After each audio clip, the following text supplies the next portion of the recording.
পটল সাবস্ক্রাইব ছাড়া যা আছে।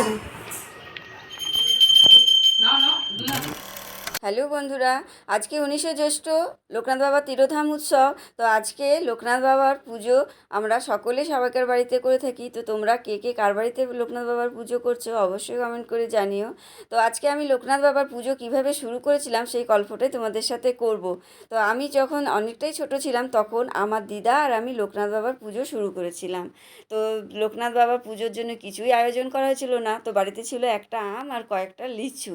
তো যাই হোক, একটা গ্লাসে আমের পল্লব দিয়ে ঘট করে সেই লোকনাথ বাবার পুজোটা আমি আর আমার দিদা শুরু করেছিলাম।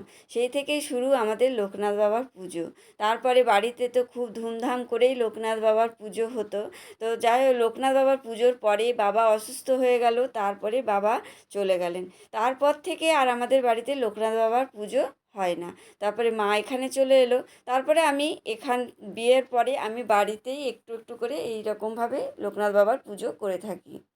তো লোকনাথ বাবার পুজো খুব একটা আয়োজন করতে পারি না, যেরকম আমার সামর্থ্য মতোই আমি লোকনাথ বাবার পুজো করি। তো যাই হোক, তো আমাদের আজকে ছোটিদের বাড়িতে নেমন্তন্ন। তো আমি এখন একটু পাঁচালিটা পড়ে নেব, তারপরে সমস্ত কাজ ছেড়ে চলে যাব ছোটিদের বাড়ি। শ্রী শ্রী লোকনাথ বাবার অষ্টোত্তর শতনাম। লোকনাথ নাম মূর্তে রাজেশ্বর এক নাম জানিল সকলে, যুতায় নবগ্রহ নিরন্তর দয়াল নামেতে ব্যগ্র শিশুরে রক্ষিলে। Good morning everyone, welcome back to my channel মা মেজুটি ব্লগে তোমাদেরকে স্বাগত। আর আমি মানুষই আবার একটা নতুন ব্লগ নিয়ে চলে এসেছি। তো আমি এখন দেখলেই আমি লোকনাথ বাবার পুজো করে নিয়েছি বাড়িতে। পুজো হয়ে গেছে, বাড়ির পুজো। আর এখন যাচ্ছি ছোটদিদের বাড়ি পুজো করতে, মানে ওখানে পুজো হবে পুরোহিত দিয়ে, সেখানে আজকে আমাদের নেমন্তন্ন। তো সেখানে আমরা সবাই যাব। এখন আমি চলে যাচ্ছি, পরে রিয়া আর তারপরে ওর বাবা দোকান থেকে আসলে পরে যাবে। তো চলো এখন যাই, ওখানে কি হচ্ছে না হচ্ছে পুরোটাই তোমাদের সাথে পারলে শেয়ার করব। তো চলো, আমি ছোটদিদের বাড়িতে যাওয়ার জন্য রওনা দিয়ে দিলাম। আর রিয়া পরে আসবে স্নান টান করে, আর ওর বাবাও দুপুরবেলা দোকান বন্ধ করে এসে স্নান করে তারপরে আসবে। তো আমি এখন ছোটদিদের বাড়িতে চলে এসেছি, আর এসে দেখছি পুরোহিত মশাই সাইকেলটায়, দেখো পুরোহিত মশাই চলে এসছে, আর এদিকে সর্দি সমস্ত গোছাচ্ছে। আর প্রিয়াঙ্কা আজকে বাড়িতে ছিল, আজকে রবিবার, তাই জন্য সর্দির অনেকটাই হেল্প হয়েছে। ও সমস্ত ভোগের রান্নাবান্নাগুলো ওই করে। তো যাই হোক, এখানে সমস্ত গোছানো হয়ে গেল, পুজো শুরু হয়ে গেল।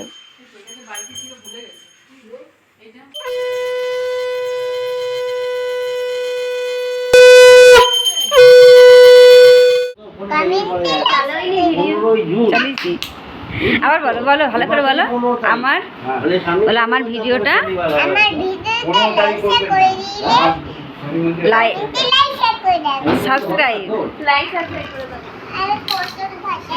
পটল ভাজা আর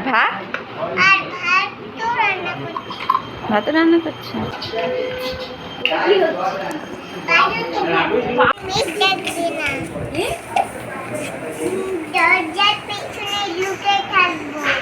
দরজার পিছনে লুকিয়ে থাকবে, তারপরে দাদু আর খুঁজে পাবে না। না না, মেঘ ডাকবে না, তাই না? মেঘ ডাকবে না, আছে না মিষ্টি ছাড়া যা আছে না। লোকনাথ বাবার পুজোর প্রসাদ সবাইকে দিলাম, দিয়ে এখন আমরা সবাই বাড়ির প্লেটে বেড়ে এখন খাবো।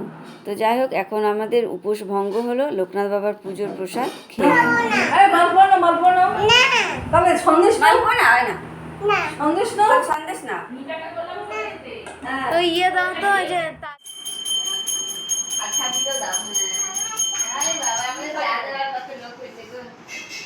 মা তো দিলে ওই আবার না দিলেও দিচ্ছি, আর আমাকে চাকরি খেতে হবে না। কত সুখ ঘুরে এসেছে, কত সুখ হয়েছে। দিলি চা দিলি?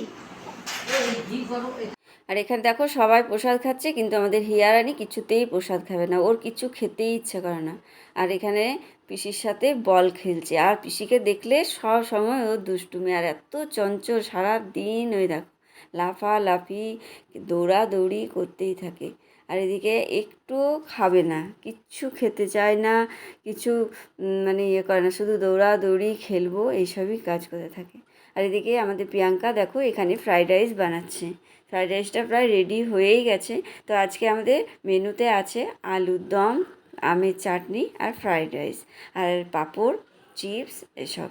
তো যাই হোক, আমাদের এখন সমস্ত রান্নাবান্নাও রেডি হয়ে গেছে। আর এখন প্রসাদ টোসাদ খেয়ে আর সেরকম খিদে নেই, কিন্তু সবাইকে খেতেও দিয়ে দিয়েছে। অনেকটা বেলা হয়ে গেছিলো, সেই জন্য এখানে সবাই খেতেও বসে গেছে, তারপরে আমরা খেয়ে নেব। তো চলো, আজকে আবার এক দিদির মেয়ে আর নাতনি এসেছে।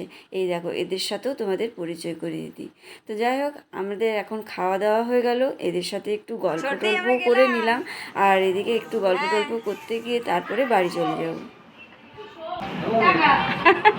আসছি, হ্যাঁ, যে আমাদের বাড়ি। হ্যাঁ সর্দা বলুন। হ্যাঁ হ্যাঁ হ্যাঁ।